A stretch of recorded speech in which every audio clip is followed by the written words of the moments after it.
In Houston's vibrant culinary scene, Matthew and Thai Mitchell were a prominent fixture.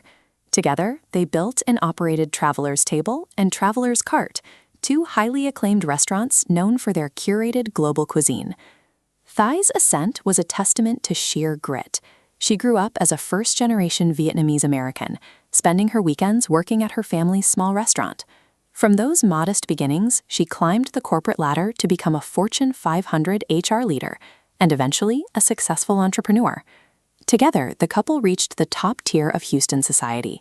They lived in a $1.2 million home in River Oaks, an exclusive neighborhood defined by extreme wealth.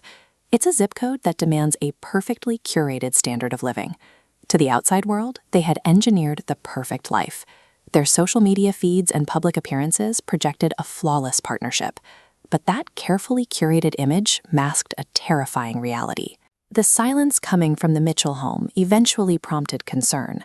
On the evening of May 4, 2026, after relatives couldn't reach the family, Houston police arrived at the Kingston Street property to conduct a welfare check. Inside, officers found 4 deceased individuals.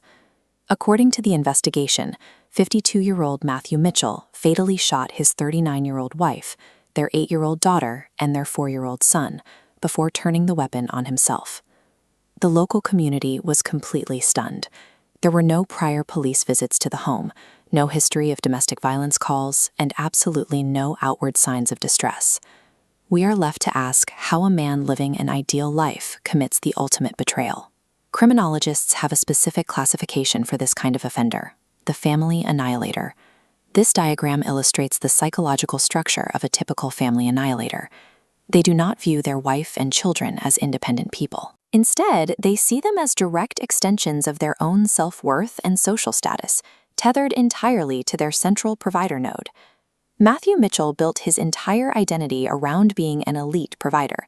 He claimed a prestigious academic pedigree, boasting degrees from Emory University and studies at Oxford.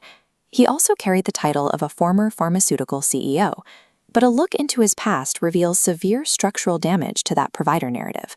In 2017, years before opening his acclaimed restaurants, Matthew pleaded guilty in federal court to tax evasion linked to a chain of bars he co-owned. He was a man who had already endured a massive, highly public professional collapse.